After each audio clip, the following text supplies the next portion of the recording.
Standards make everything easier. When everyone can agree on a standard way to do things, regardless of how it's done, it can often reduce confusion and facilitate progress. You'd think if there was one thing that would be standardized everywhere, it would be the side of the road everyone drives on. I mean, there's only two ways to do it. Yet, there is no such global standard. Learn more about why we don't all drive on the same side of the road on this episode of Everything Everywhere Daily.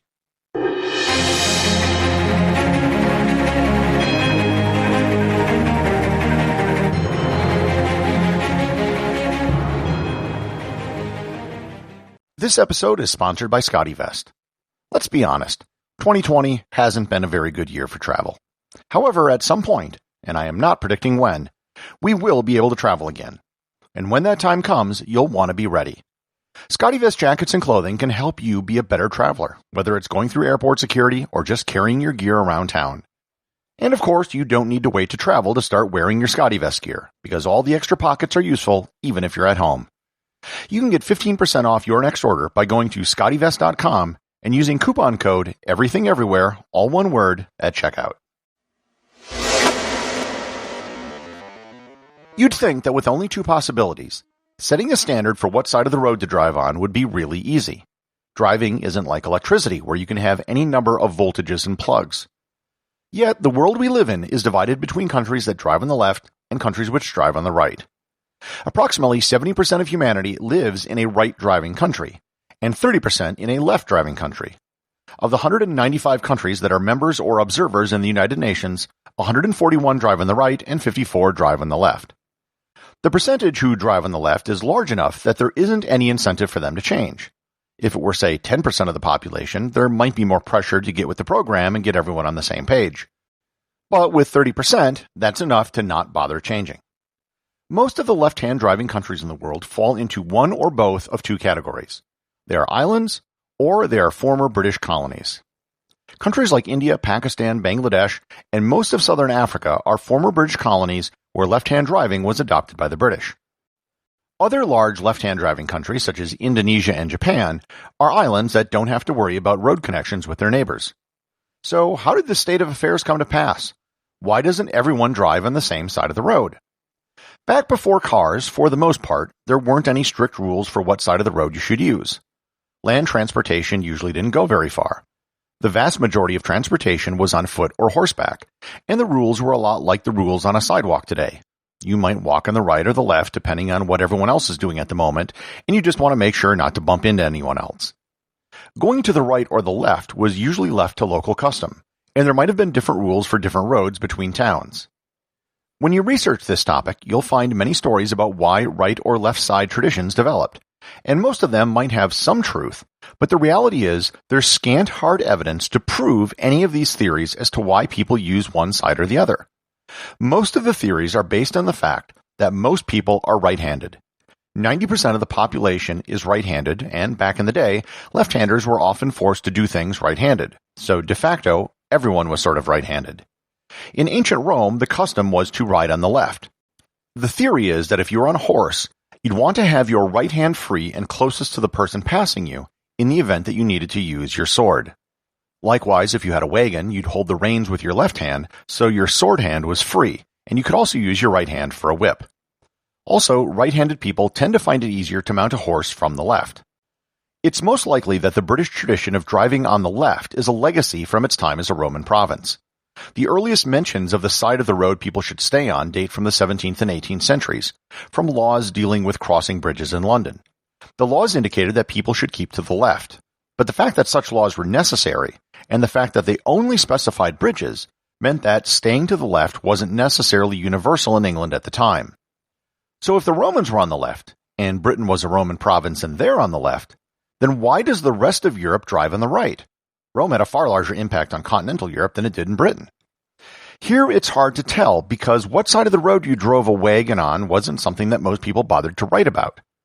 According to legend, and again there is not much proof for this, Napoleon changed the side of the road the French used from left to right because he was left-handed. This is doubtful because there was some written evidence after Napoleon which indicates that there was no standard. Author Edward Planta wrote in 1827 in his Observations about Paris that, quote, "The coachmen have no established rule by which they drive on the right or the left of the road, but they cross and jostle with one another without ceremony." Unquote. We do know that on the European continent there was a jumble of rules all over as they entered the last part of the 19th century and saw the development of the automobile. It was at this point that things started to coalesce. France appears to have been the first to have adopted traveling on the right, and then every other country standardized it over time. In most countries, it wasn't so much switching to the right as it was just finally setting a nationwide standard and then picking the right because their neighbors did. To use an analogy, you can think of France as a magnet, and then all the other European countries changed the orientation of their magnets so their poles aligned with France. In China, the southern provinces around Hong Kong and Macau were on the left before World War II, and the northern provinces were on the right. The nationalist government decreed the whole country over to the right, and then when the communists took control, they just kept the convention the way it was. Korea switched from left to right after the war because they were connected to China, and because left-hand driving was implemented by the Japanese. Most of Africa had their side of the road set by either the British or the French, with some countries like Ghana switching to be in line with their neighbors. By 1950, most nations had standardized on a side of the road for their entire country, and used the same side of the road they use today. If the United States and Canada are former British colonies, why do they drive on the right instead of the left? All evidence points to the fact that early settlers in the Americas used the right side from the beginning.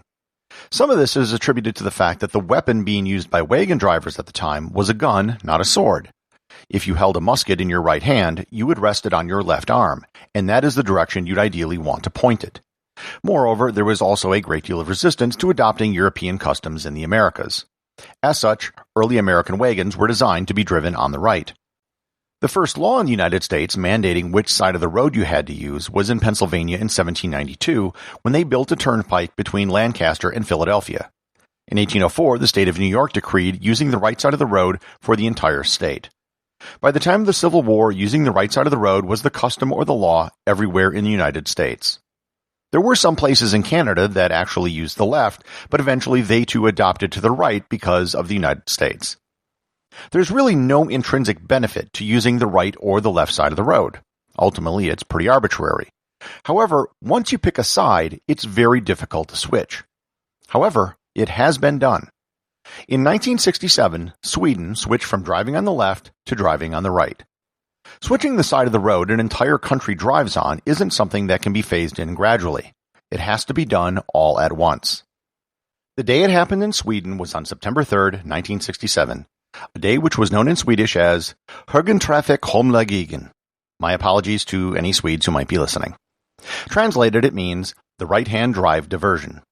The day was planned and announced well in advance.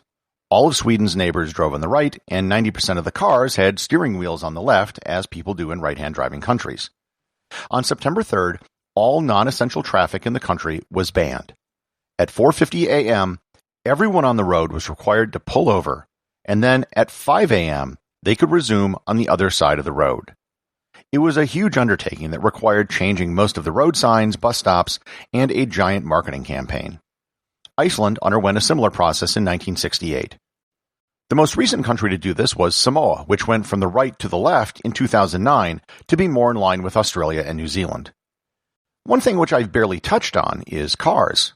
Most cars manufactured for driving on the right are left-hand drive. In other words, the steering wheel is on the left. Likewise, cars for countries that drive on the left are right-hand drive cars. There are a few countries where this is often reversed. It isn't by law, but usually a function of where they get their cars from. In the Bahamas, for example, as a former British colony, they drive on the left. However, most of their vehicles come from the United States, which has left-hand drive. I remember getting a ride in Nassau, and when we left the parking lot, the driver had to reach over the passenger seat to pay to get out of the lot.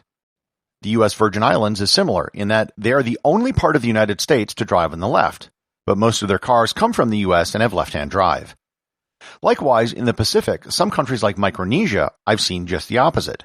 They drive on the right, but their cars mostly come from Japan and are right-hand drive cars. What happens when two countries border each other and they drive on different sides? Well, it depends on the border crossing, but it could be as complicated as an overpass which crosses over, or as I've seen at some crossings, there's just a sign that says, "Please drive on the other side now."